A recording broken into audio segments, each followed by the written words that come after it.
Hello，大家好，歡迎收睇《紅樓密碼之飾演紅樓夢》第128集。之前2集我哋話《紅樓夢》嘅作者曹雪芹，佢嘅祖父曹仁喺康熙年間幾咁顯赫，同埋幾咁權傾朝野。除咗之前提過嘅原因之外咧，仲同曹仁即係曹家啦好識得靈活走位咧，係好有關係嘅。當時曹家嘅揸 fit 人，即係曹仁啦，佢同京城另外2大嘅門閥權貴之家咧，組成咗咧一個政治聯盟啦。呢個政治聯盟咧相當穩固，非常之強而有力嘅。一來係因為咧，曹家同呢另外嘅2個權貴家族咧，一係咧就係有血緣嘅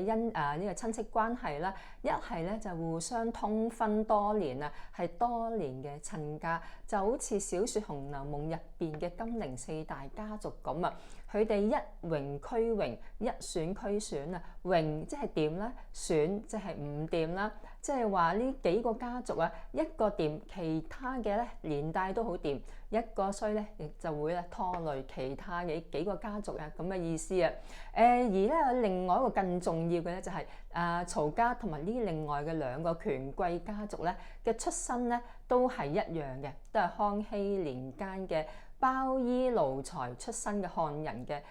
朝廷命官嚟嘅。呢2個家族係邊2個呢？一個咧係李家，另一個咧係孫家。我哋先講一講李家先啦。當時李家嘅家主即係揸 fit 人咧，姓李名於佢所以係發跡咧，係因為佢嘅母親係康熙細個嘅時候其中一個保姆嚟㗎，所以康熙愛屋及烏咧，亦都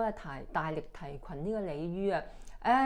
其實呢一點咧，同曹仁咧，因為自己嘅母親孫氏亦都係康熙細個時候嘅保姆，呢一點咧係咪好相似咧？都係咧子憑母貴啊！咁當然咧，亦都要李於本人咧係有真才實學先至得啦。漸漸咧，李於咧就受到咧康熙嘅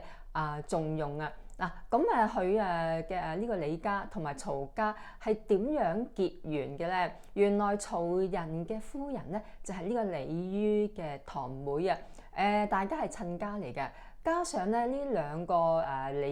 李於啦，同埋曹仁嘅母親咧，都係康熙時候嘅保姆啦。佢哋咧係識於微時嘅。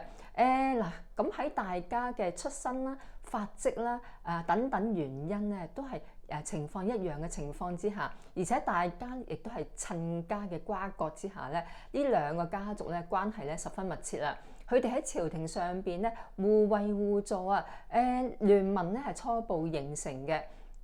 同埋後嚟咧，呢個李於咧，佢嘅夫人嘅其中一個咧呢個兒甥女啦，成為咗康熙嘅妃子更加令到咧李家同埋曹家嘅地位咧係水漲船高啊！咁再講講孫家啦，淨係聽個姓咧，大家都就好易聯想到去曹仁嘅母親咧，即係康熙其中嘅保姆孫氏嗰邊啦。冇錯，孫家當時嘅家主姓孫啦，叫文成呢個孫文成咧就係孫氏嘅侄，咁其實即係咧曹仁嘅表兄弟嚟嘅。既然孫文成同曹家係親戚啦，咁咧自然咧同李家咧亦都咧走得好近啦。呢一個孫文成咧就託咗呢個孫氏嘅福啦，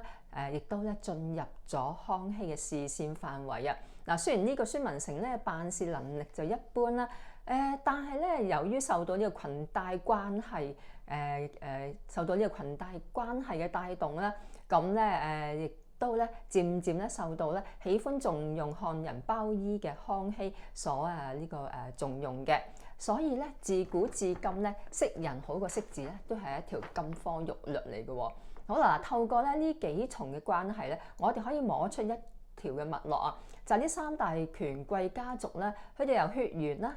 姻親啦，甚至係識於微時係組成嘅，咁互相靠攏啦，形成一個聯盟啦，而咧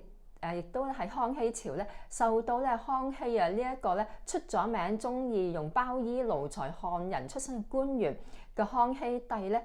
所重用而漸漸時間一過咧，康熙好明顯咧就唔當佢哋係普通嘅臣子或者普通嘅包衣奴才，而係咧視佢哋為家臣啊，即係咧視呢三大家族咧為自己人啊。好多咧對康熙咧非常之關鍵嘅職位咧，都係由康熙咧係指派佢哋擔任嘅喎。例如當時咧全國咧有三大嘅織造啦。都係由呢三個家族咧係把持嘅。曹仁咧係身為江寧織造啦，李煜咧身為蘇州織造，而孫文成咧就係身為杭州織造啊。睇過上兩集都知啦，織造呢一個官位咧，實質上咧其實相當關鍵嘅對康熙嚟講，因為呢啲官位咧，其實咧係相等於咧喺康熙咧喺當地嘅耳目同埋密探啊。佢哋咧係暗中咧幫康熙咧監視當地嘅民生啦，當地嘅一啲地方嘅政治勢力啦，甚至咧係追蹤一啲咧所謂嘅亂黨嘅蹤影啊，譬如一啲反清復明嘅餘黨等等啦。佢哋咧透過呢個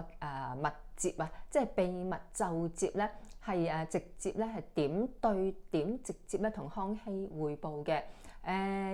其他大臣啊，甚至康熙身邊嘅人咧，都未必知道咧呢啲報告入邊寫啲咩嘅喎，亦都唔知咧康熙咧係點樣批注啊，叫佢哋咧做啲乜嘢嘢嘅。所以可以見到咧，佢哋咧嘅喺康熙心目中嘅重要性啊。而上一集講過啦，曹仁咧係康熙嘅第一個透過密接匯報嘅密探啊，而緊隨其後咧，孫文成同埋李煜亦都陸續咧成為啦康熙喺江南一帶嘅密探嘅。另一個咧令到咧呢三大嘅政治聯盟嘅家族咧牢不可破嘅原因咧，就係佢哋咧彼此咧係冇內鬥嘅喎。反而咧係更加傾向咧有福同享、有難同當啊！窗口一致對外嘅。因為咧當時咧康熙帝年間咧，其實咧係大清立國咧唔係好多年嘅啫。呢幾個由漢人出身嘅包衣奴才出身嘅家族咧，能夠攀上咧呢啲咁關鍵嘅職位咧，其實咧係受到咧當時嘅朝廷當時仍以滿洲人為官員嘅朝廷咧所妒忌同埋眼紅嘅喎。雖然咧有康熙撐腰啊，但佢哋咧係極之需要咧自己咧組織一個咧聯盟去抗衡咧朝廷上嘅其他咧妒忌佢哋嘅一啲勢力嘅。而呢一段歷史咧，亦都咧係啟發咗曹雪芹將佢哋咧寫成咧《紅樓夢》入邊所構思嘅金陵四大家族啊，就係嗰種咧血緣啦，嗰種嘅姻親即係親家啦，嗰種聯盟嘅張力咧，就係以呢一個現實生活中咧活生生嘅史實咧係作為藍本㗎啦。不過咁噃，雖然咧呢三大家族咧，即係曹家、李家同埋孫家，係喺康熙朝咧咁顯赫、咁受重用啦。不過咧，康熙一死，雍正登基咧，佢哋嘅命運咧幾乎係立即就扭轉啊！因為咧，雍正幾乎一上位第1、2年咧，就開始着手咧對付呢一種由包衣奴才出身嘅官員啊。點解雍正係咁樣咧？同雍正咧嘅性格咧，同埋佢嘅心態咧有關嘅喎。因為雍正咧同佢嘅父皇康熙唔同啊。康熙咧就喜歡用漢人出身嘅包衣奴才，而雍正咧係非常之咁睇唔順眼佢哋嘅。雍正曾經有一句名言叫做包衣下賤啊。憑呢4個字咧就知道咧，雍正咧嘅對喺心目中咧包衣奴才咧呢啲漢人出身嘅官員咧嘅對佢哋嘅評價係幾咁之低落啊！